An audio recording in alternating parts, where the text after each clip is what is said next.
Hello students, welcome to our channel science zone by Usha Cher. तो बेटा आज हम कक्षा 10 का पाठ 6 जैव प्रक्रम के जो टॉपिक है वहन के बारे में एक्सप्लेन करेंगे। तो वहन क्या होता है बेटे? पदार्थों का मतलब एक जगह से दूसरी जगह लेकर जाना। तो आज हमारा टॉपिक है कि पहले हम बात करेंगे मानव के अंदर वहन, यानी कि वहन तंत्र, परिवहन तंत्र। मतलब क्या चीज है हमारे शरीर में जो शरीर के, क्योंकि देखो बेटे जैसे हमने श्वसन कैसे ली, वो कहाँ आती है आके, हमने पीछे वाली वीडियो में बताया था कि भी जो फुफ्फुस कुपिकाएं है उनमें आ जाती है। अब ऑक्सीजन की जरूरत तो शरीर की सभी कोशिकाओं को है, वहां तक कौन लेके जाता है? जो अपशिष्ट पदार्थ बनता है कोशिकाओं में वो कहाँ आता है?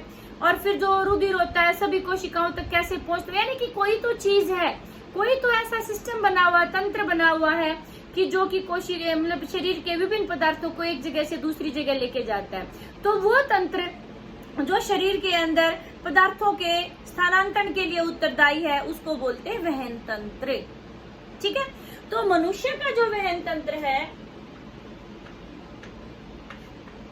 उसके कौन कौन से भाग होते हैं? इसके मुख्य रूप से 3 भाग हैं। एक तो हमारा आता है हृदय, ठीक है। दूसरा हमारा आता है रक्त, जिसको रुधिर भी बोलते हैं, इंग्लिश में जिसे ब्लड कहते हैं। और तीसरा आता है हमारा बेटे इसमें रक्तवाहिकाएं।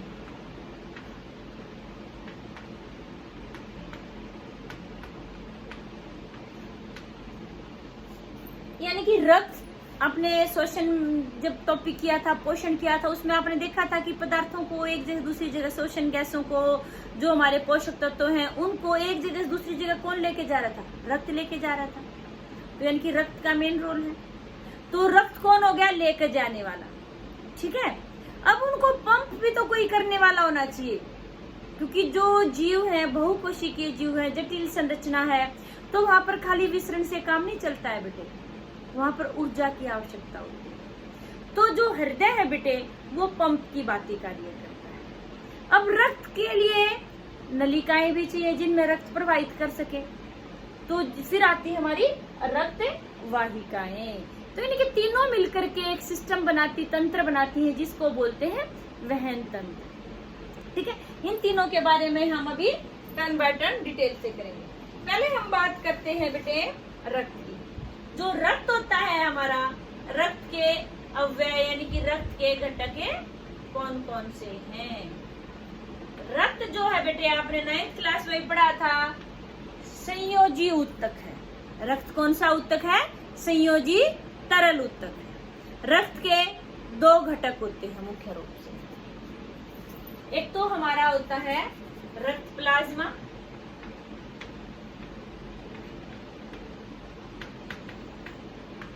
और एक होती है रक्त कणिकाएं या रक्त कोशिकाएं।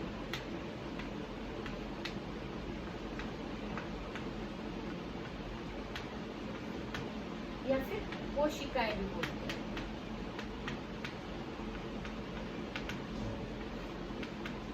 जो रक्त प्लाज्मा है बेटे, इसमें क्या होता है कि जो तरल भाग होता है हमारे रक्त का, वो क्या कहलाता है?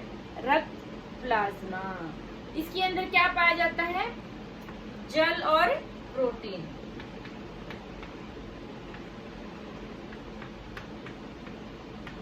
ठीक है, फिर जो रक्त कोशिकाएं हैं बेटे वो हमारी 3 प्रकार की रक्त कोशिकाएं हैं। कौन कौन सी? लाल रक्त कोशिकाएं, श्वेत रक्त कोशिकाएं और प्लेटलेट्स या पट्टिकाएं भी बोलते हैं।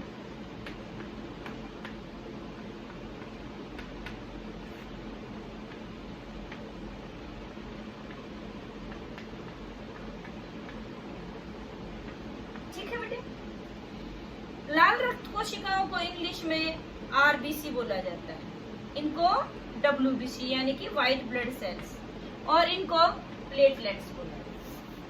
जो लाल रक्त कोशिकाएं होती है बेटे वो हमारी प्लेट नुमा होती है, जैसे बालूशाही देखी होगी आपने, बालूशाही होती ना, सेम ऐसी ही संरचना होती है हमारी लाल रक्त कोशिकाओं की। दोनों तरफ से दबी हुई होती है और यानी कि बायकनकेव, द्वि अवतल सतह होती है उसकी, नीचे से भी दबी हुई, ऊपर से भी दबी हुई और गोल होती है। इस तरह की संरचना होती है उसकी और यहाँ से जैसे दबी होती है ऐसे, ठीक है। और इसका जो जीवन काल है बेटे 120 दिन का होता है। 120 दिन के बाद अपने आप ये खत्म हो जाती है, मर जाती है। तो इसीलिए आपको रक्तदान जरूर करना चाहिए, क्योंकि नई रक्त कोशिकाएं बनती रहती है, ठीक है। फिर बात आती है कि भी जो हमारा रक्त है उसका रंग लाल क्यों है। उसके अंदर एक लाल रंग का वर्णक पाया जाता है जिसे क्या बोलते हैं, हीमोग्लोबिन। वो हीमोग्लोबिन के कारण ही बेटे हमारे रक्त का जो रंग है वो लाल है। फिर जो ये लाल रक्त कणिकाएं हैं, इनका कार्य क्या है। ये जो लाल रक्त कणिकाएं होती हैं बेटे, ये क्या करती हैं कि जो हमारी श्वसन गैसें हैं, अब हमारी श्वसन गैसें कौन कौन सी थी हमारी, हमने पिछले जो श्वसन वाला भाग किया था उसमें हमने देखा था कि भी CO2 और O2 ये हमारी दो श्वसन गैसें थी। कौन कौन सी, CO2 एंड O2, यानी कि कार्बन डाइऑक्साइड छोड़ते हैं हम और ऑक्सीजन ग्रहण करते हैं। तो ये हमारी श्वसन गैसें थी। तो ये जो इनका जो वहन करता है, एक जगह से दूसरी जगह लेके जाता है, वो कौन लेके जाता है। हमने कहा कि रक्त का भी कौन सा भाग है, लाल रक्त कणिकाएं, लाल रक्त कोशिकाएं, ठीक है, आरबीसीज लेकर जाती है। फिर बात आती है श्वेत रक्त कणिकाएं, श्वेत रुधिर कणिकाएं जो है हमारी, यानी कि इनको शरीर के सिपाही भी कहा जाता है। इनको शरीर का सिपाही क्यों कहा जाता है, क्योंकि ये हमारे शरीर के प्रतिरक्षा तंत्र का मेन हिस्सा है।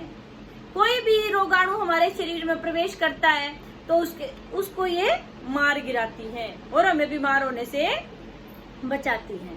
तो जो लाल श्वेत रक्त कणिकाएं हैं ये हमारे शरीर का सिपाही कहलाती है। फिर आता है पट्टिकाएं। पट्टिकाएं क्या होती हैं, ये भी छोटे छोटे कणिकाएं होती है रक्त की। इनका काम क्या है, जब हमें कहीं चोट लग जाती है बेटे और खून बहना स्टार्ट होता है, तो जो खून को रोकने का कार्य, खून का जो थक्का बनता है, वरना तो हमारा खून बहता रहेगा, उससे हमारा रक्त दाब भी कम हो जाएगा और हम मर जाएंगे। तो जो खून को रोकने का कार्य करता, आपने देखा होगा कई बार चोट सबको लग जाती है, तो चोट लगती है तब उसके बाद एक छोटी सी गांठ सी बन जाती, गाढ़े लाल रंग की। तो गांठ क्या है, रक्त का थक्का। रक्त के थक्के को कौन बनाता है, प्लेटलेट्स या पट्टिकाएं। तो इनका मुख्य कार्य क्या हो गया, रक्त चोट लगने पर रक्त के बहाव को रोकना, किसके द्वारा, रक्त का थक्का बना करके, ठीक है। तो ये थी हमारी कि भी हमारे शरीर में यानी कि रक्त में क्या क्या चीजें पाई जाती हैं। ये आपसे क्वेश्चन ऐसे भी आ सकता है कि भी रक्त के अवयव कौन कौन से। तो आप ये एक तो किरण आरेख, ये प्रवाह आरेख बना देंगे और इनके बारे में थोड़ा थोड़ा लिख देंगे, आपको फुल मार्क्स मिल जाएंगे। फिर आगे आता है कि भी रक्त के कार्य क्या हैं। तो रक्त के कार्य में आप ये सारे गिनवा सकते हैं।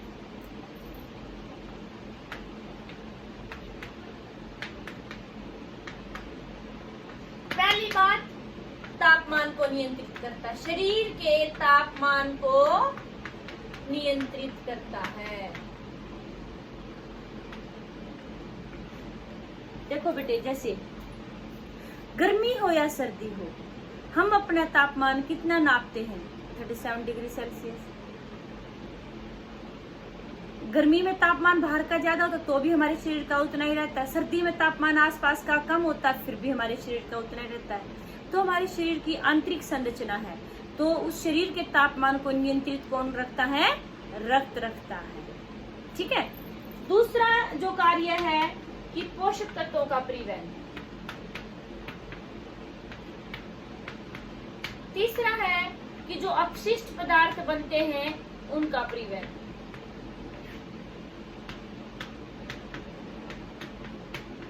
चौथा है हार्मोन का परिवहन। जो हार्मोन होते हैं बेटे वो बनते दूसरी जगह है और कार्य दूसरी जगह करते हैं, तो उनको एक बनने वाली जगह से कार्यस्थल पर कौन लेके जाता है? रक्त।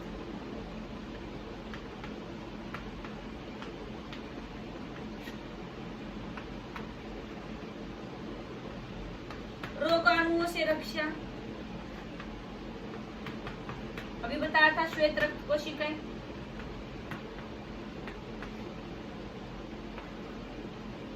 ये श्वसन गैसों का परिवहन,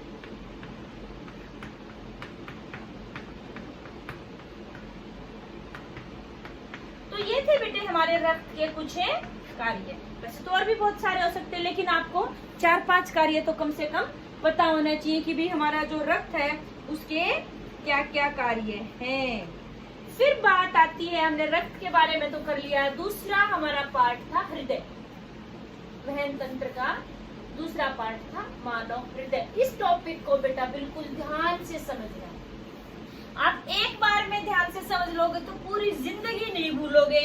आप भी ये याद रखोगे कि हाँ, हमने उषा मैडम से ये टॉपिक समझा था, तो हम अब आगे आपके बच्चे होंगे ना, उनको भी ऐसे समझाओगे, हमारी उषा मैम थी, हमने उनसे ये टॉपिक समझा था। आपको भी हमेशा याद रहेगा जब आपके बच्चे समझ जाएंगे। यानी कि मानव हृदय। अब देखो बेटा, जो मानव हृदय है वो मुट्ठी के आकार का होता है। कैसे आकार का होता है? मुट्ठी के आकार का होता है। इतनी सी ही होती है उसकी संरचना। और किसका बना होता है? मांसपेशियों। पहली बात कि हृदय किस चीज का बना होता है? मांसपेशियों का। कौन सी पेशी होती है? आपने 9th क्लास में पढ़ा था 3 प्रकार की पेशियां, रेखित पेशी, अरेखित पेशी और कार्डियक पेशी। कार्डियक पेशी का दूसरा नाम हृदय पेशी भी बोल सकते हैं। तो यानी कि हृदय कौन सी पेशियों से बना हुआ है? कार्डियक पेशी।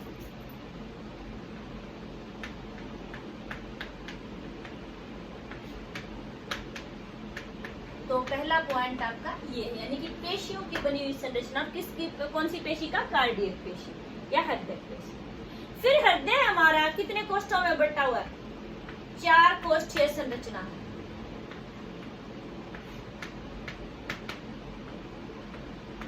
हृदय के कितने भाग हैं? 4 कोष्ठ, 4 भागों में बटा हुआ है हमारा हृदय। अब देखते हैं कि वो 4 जो भाग हैं वो कौन कौन से और उनके क्या क्या कार्य है। बिल्कुल ध्यान से समझेंगे, डायग्राम से आपको साथ के साथ में समझ में आ जाएगी। जो आपके बुक में चित्र है वो भी बना सकते हैं, वरना आप ये भी बना सकते हैं। हमारा जो हृदय है बेटे, अभी मैंने कहा कि 4 कोष्ठीय संरचना है, यानी कि 2 आलिंद और 2 निलय होते हैं। ऊपर वाले जो 2 कोष्ठ होते हैं उनको हम क्या बोलते हैं? आलिंद बोलते हैं। और नीचे वाले जो कोष्ठ होते हैं उनको हम क्या बोलते हैं? निलय बोलते हैं। अब देखिए बेटे, ये हमारा हृदय हो गया, 4 कोष्ठ हो गए, 1 2 3 4। ऊपर वाले जो 2 कोष्ठ हैं उनको हम बोलेंगे आलिंद, और नीचे वाले जो 2 कोष्ठ हैं इनको बोलेंगे निलय। ठीक है। अब देखिए, हृदय जो होता है हमारे शरीर में कहाँ होता है? वक्षस्थल के यहाँ, यानी कि जो छाती होती है हमारी, यहाँ होता है हृदय। अब छाती में भी किस तरफ, दाहिनी तरफ या बाईं तरफ? हृदय हमेशा बाईं तरफ पाया जाता है। अब देखो, ऐसे बात करें तो हमारा ये दाहिना हाथ है इधर, तो ये कौन सा हो जाएगा? दायां भाग। लेकिन हम हृदय को अपने यहाँ पर ऐसे खड़े हुए हैं तो हमारा हृदय का बाईं तरफ, यानी कि शरीर का बाईं तरफ कौन सा है? ये। तो ये वाला जो भाग है ये बायां भाग हो गया हृदय का, और जो ये वाला है ये दायां भाग हो गया। तो यहाँ पर इसका नाम हो गया हमारा बायां आलिंद।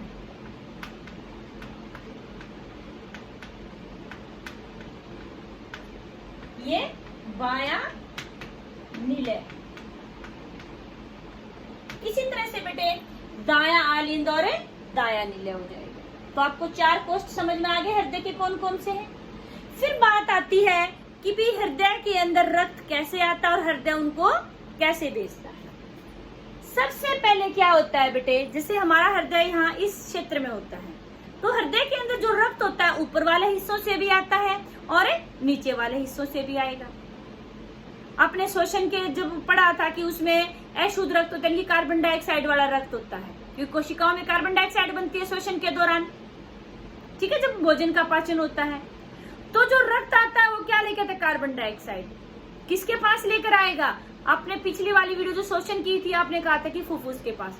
वो सीधा फुफ्फुस के पास नहीं जाता है, पहले कहाँ जाएगा? हृदय के पास। हृदय फिर उसको पंप करता है, तब इतना दाब लगेगा कि वो फुफ्फुस तक पहुंच जाता है। ठीक है, तो क्या होता है कि सबसे पहले कौन सी, फिर आपका प्रश्न आता है कि विऑक्सीजनित रुधिर। विऑक्सीजनित रुधिर मतलब कार्बन डाइऑक्साइड वाला रुधिर, उसको हम अशुद्ध रक्त भी कह देते हैं आम भाषा में। जब समझाते हैं तो ये कह देते हैं अशुद्ध रक्त। अशुद्ध रक्त का मतलब कौन सा हो गया? जिस रक्त के अंदर कार्बन डाइऑक्साइड ज्यादा घुली हुई है उसको बोलते हैं अशुद्ध रक्त, यानी कि विऑक्सीजनित रुधिर। ठीक है, तो सबसे पहले प्रश्न आता है कि भी हमारे हृदय का कौन सा भाग है जो सबसे पहले विऑक्सीजनित रुधिर को प्राप्त करता है? तो कौन सा आ गया हमारा? दायां आलिंद। दाएं आलिंद में फिर आता है कि कौन सी जो रक्त वाहिका है जो विऑक्सीजनित रुधिर को लेकर आती है हृदय। तो ये तो होगी हमारे ऊपर वाले हिस्से से आ रही है जो यहाँ छाती से ऊपर वाला हिस्सा है, वहां से रुधिर लेके आ रही है ये वाली। हमें ये एरो से दिखाना है बेटे बिल्कुल कि रक्त इधर आ रहा है, और एक हमारी नीचे वाले हिस्सों से लेके आ रही है। ये दोनों का नाम क्या है? ये दोनों क्या है? महाशिरा।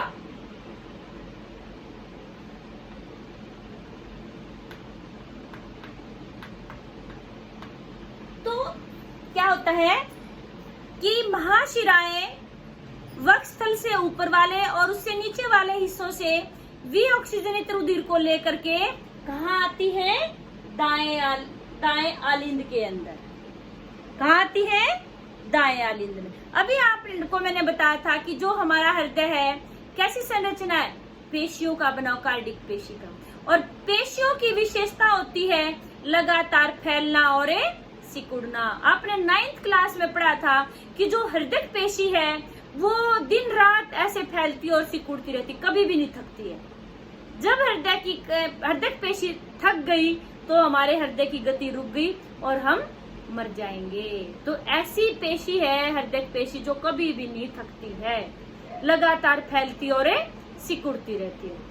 अब देखो बेटे, जैसे गुब्बारा है, मान लो गुब्बारे में आपने पानी भर रखा है, उसको या हवा भरी हुई है, उसको जब आप दबाओगे तो प्रेशर लगेगा। आपने धागा मान लो ढीला बांध रखा है, या तो वो खुलेगा वरना गुब्बारा फट जाएगा, है ना? तो कुछ तो होगा उसमें, प्रेशर जब लगेगा तो, यानी कि सिकुड़ने पर दबाने, जब सिकुड़ता है वो तो प्रेशर बढ़ जाता है। तो ऐसे ही यहाँ पर होता है। यहाँ हमारा अब कौन सा रक्त आया था? विऑक्सीजनित रुधिर। कौन लेके आया था? महाशिराएं। कहाँ से? हृदय से ऊपर वाले भागों से और नीचे वाले भागों से। तो इन्होंने हमारा रक्त कहाँ दे दिया? दाएं आलिंद में। अब फिर दाएं आलिंद में क्या होगा? संकुचन, यानी कि सिकुड़ना। जब ये दाएं आलिंद सिकुड़ता है बेटे, तो यहाँ पर वाल्व होते हैं, उसको बोलते हैं एवी वाल्व।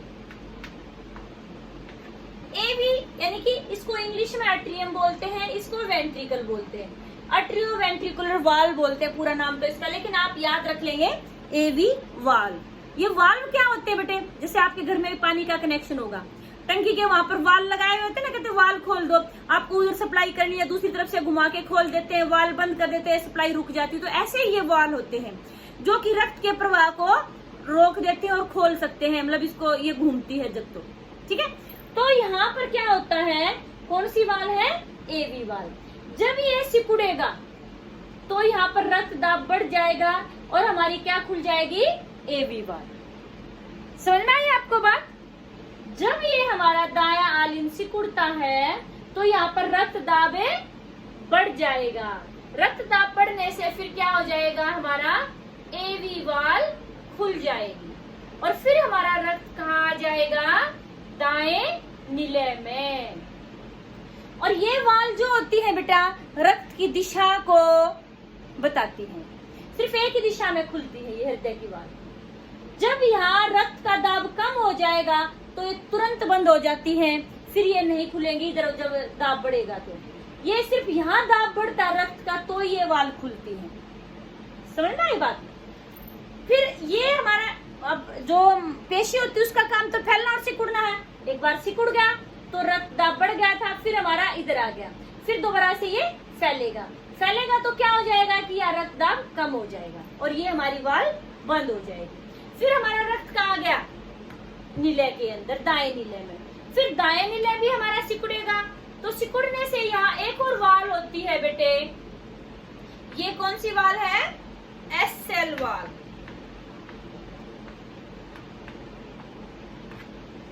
कौन सी वाल है ये, एस सेल वाल, यानी कि सेमी लूनार वाल। समझ में आई आपको बात। तो ये एस सेल वाल है, जब ये एस सेल वाल यहाँ यानी कि रक्त का दाब जब बढ़ जाएगा सिकुड़ेगा तो ये एस सेल वाल खुलेगी। एस सेल वाल से हमारा रक्त जो है कहाँ जाएगा, ये यहाँ से जैसे एक धमनी निकलेगी, वो कौन सी है, फुफ्फुसीय धमनी।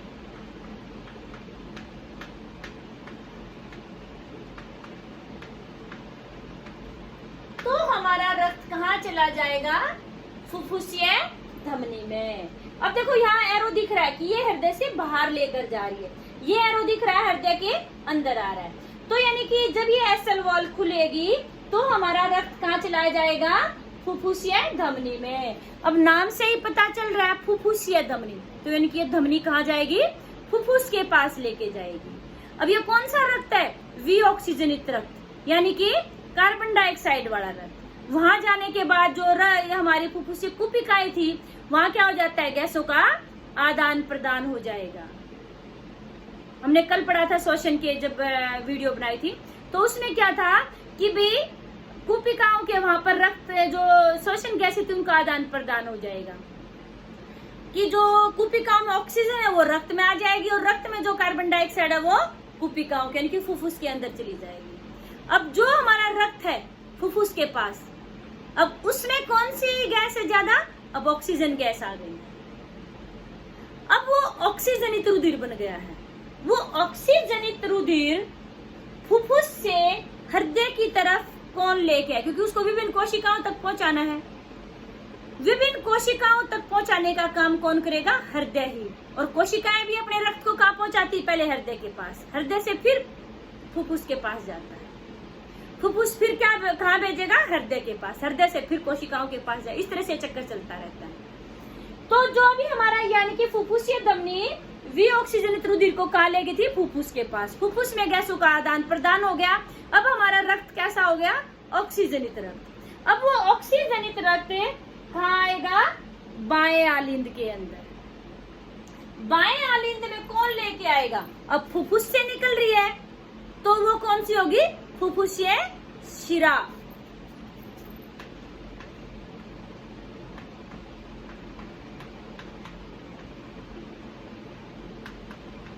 फुफ्फुसीय शिरा, ठीक है बेटे। तो फुफ्फुसीय शिरा क्या करेगी, ऑक्सीजनित रक्त, जिसको हम वैसे आम भाषा में समझाएं तो शुद्ध रक्त भी कह सकते हैं, उसको कहाँ देगी, बाएं आलिंद को। और बाएं आलिंद में फिर संकुचन होगा, यहाँ पर फिर हमारी एवी वॉल लगी हुई है, वो खुल जाएगी और हमारा रक्त कहाँ जाएगा, बाएं नीले में।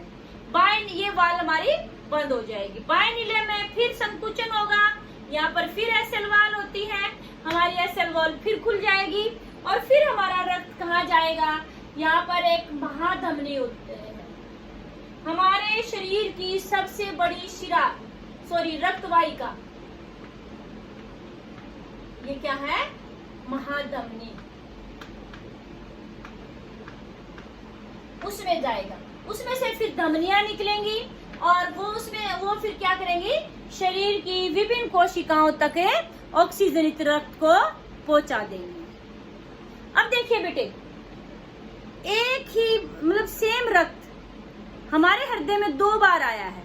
कैसे 2 बार आया, पहले वो कार्बन डाइऑक्साइड वाला रक्त आया, फिर वो फेफड़ों के पास गया, फुफ्फुस के पास, वहां जाकर के उसने गैसों का आदान प्रदान कर लिया और फिर वो ऑक्सीजनित होकर के आ गया और फिर वहां से कोशिकाओं के पास भेज दिया, शरीर की विभिन्न कोशिकाओं के पास। तो समान रक्त हृदय में 2 बार आया है, तो इसीलिए इस परिसंचरण को बोलते हैं दोहरा परिसंचरण। तो आपको समझ में आया? ये प्रश्न ऐसे आ सकता है, दोहरा परिसंचरण क्या है, चित्र की सहायता से समझाइए, या फिर हृदय का नामांकित चित्र बनाते हुए उसकी कार्यविधि समझाइए। तो आपको समझ में आई बेटे? यानी कि हृदय का पहले हम कहेंगे कार्डिक पेशी की बनी हुई संरचना है, इसके कितने कोष्ठक है? 4 कोष्ठक है। सबसे पहले महाशिराएं जो थी वो अशुद्ध यानी कि कार्बन डाइऑक्साइड वाले रक्त को दाएं आलिंद को देंगे। दाएं आलिंद संकुचित होगा तो क्या खुलेगी? एवी वाल। एवी वाल खुलेगी तो रक्त हमारा कहाँ आ गया? दाएं नीले में। दाएं नीले में फिर संकुचन होगा तो कहाँ क्या खुलेगा? एसएल वाल। एसएल वाल फिर जब खुलेगी तो रक्त कहाँ जाएगा? फुफ्फुसीय धमनी में। फुफ्फुसीय धमनी कहाँ लेके जाएगी? फुफ्फुस के पास। फुफ्फुस के पास क्या हो जाएगा? गैसों का आदान प्रदान। फिर वहां से ऑक्सीजनित रुधिर को कौन लेके आता है? फुफ्फुसीय शिरा। किसको देगी? बाएं आलिंद को। बाएं आलिंद में संकुचन होगा, रक्त दाब बढ़ेगा तो क्या खुल जाएगी? एवी वाल। फिर हमारा रक्त कहाँ जाएगा? बाएं नीले में। बाएं नीले में फिर संकुचन होगा, एसएल वाल खुलेगी। फिर हमारा रक्त कहाँ जाएगा? महाधमनी के पास। महाधमनी क्या करेगी? इसमें से और दूसरी धमनियां निकलेंगी और फिर रक्त केशिकाएं बन जाएंगी और हमारे शरीर की हर एक कोशिका तक ऑक्सीजनित रुधिर पहुंच जाएगा। समझ में आया आपको? यानी कि समान रक्त हृदय में 2 बार आता है, इसीलिए इस प्रक्रिया को बोलते हैं दोहरा परिसंचरण तंत्र। समझ में आया आपको? अच्छा बेटे, आपने एक चीज यहाँ पर नोट की है कि जो हृदय से निकल रही है वो क्या है? धमनी होती है, और जो हृदय की तरफ रक्त लेकर आती है वो क्या है? शिराएं होती है। ठीक है। अच्छा, फिर बात आती है कि जो हमारा हृदय है बेटे 4 कोष्ठकों में बटा हुआ है, जैसे पक्षियों का हृदय भी 4 कोष्ठक। जिन जीवों को अधिक ऊर्जा की आवश्यकता होती है, अब अधिक ऊर्जा कब मिलेगी? यानी कि ऊर्जा किससे निकलती है? भोजन से निकलती है। कब निकलती है? जब ऑक्सीजन के साथ यानी कि उसका ऑक्सीडेशन होता है, ऑक्सीकरण होता है। ऑक्सीकरण यानी कि ज्यादा ऑक्सीजन मिलेगी, ज्यादा ऊर्जा निकलेगी। तो यानी कि जब कोशिकाओं तक सिर्फ ऑक्सीजनित रुधिर मिलेगा, जिस रक्त में सिर्फ ऑक्सीजन है वही पहुंचेगा, तो ज्यादा ऊर्जा निकल पाएगी। और वो मिक्स पहुंचता है कि भी जैसे मान लो कार्बन डाइऑक्साइड और ऑक्सीजन दोनों मिक्स है तो कम ऊर्जा, कम ऑक्सीकरण होगा वहां पर भोजन का, कम ऊर्जा निकलेगी। तो हमारी फिर जो हम पूर्ति नहीं हो पाएगी हमारे कार्यों के लिए, जो ऊर्जा की पूर्ति, जितनी ऊर्जा चाहिए ऊर्जा कम पड़ जाएगी। तो इस तरह से जो उच्च ऊर्जा वाले जीव जिनको ज्यादा ऊर्जा चाहिए उनका शरीर में क्या होता है? हृदय के अंदर ऑक्सीजनित रुधिर और विऑक्सीजनित रुधिर अलग अलग कोष्ठकों में प्रवाहित करते हैं ताकि उनकी दक्षता उच्च रहे, वो अपने कार्य को सुगमता पूर्वक कर सकें। और कुछ प्राणी है बेटे, उनके अंदर जो हृदय होता है वो सभी में 4 कोष्ठक नहीं होता। जैसे श्रीश्रप है, जलस्थलचर है, यानी जैसे मेंढक है, तो उनमें क्या होता है? हृदय 3 कोष्ठीय होता है। उनमें कुछ हद तक ऑक्सीजनित और विऑक्सीजनित रुधिर मिला हुआ होता है। और दूसरी तरफ कुछ जीव हैं, जैसे मछली है, उसमें होता ही 1 कोष्ठ है क्योंकि उसको कम ऊर्जा की आवश्यकता होती है, तो एक ही कोष्ठ होता है, उसी के अंदर सारा रक्त होता है, विऑक्सीजनित और ऑक्सीजनित रुधिर। तो इसीलिए बेटे ये हृदय का यानी कि जो हमारे हृदय का परिसंचरण तंत्र है, दोहरा परिसंचरण तंत्र या हृदय की कार्यविधि, ये बहुत ही इम्पोर्टेंट टॉपिक है। इसमें फिर भी आपको कोई डाउट लगती है तो आप कमेंट करके पूछ सकते हैं। आपको वीडियो अच्छी लगी तो इसको शेयर और लाइक जरूर करें। थैंक यू बेटा।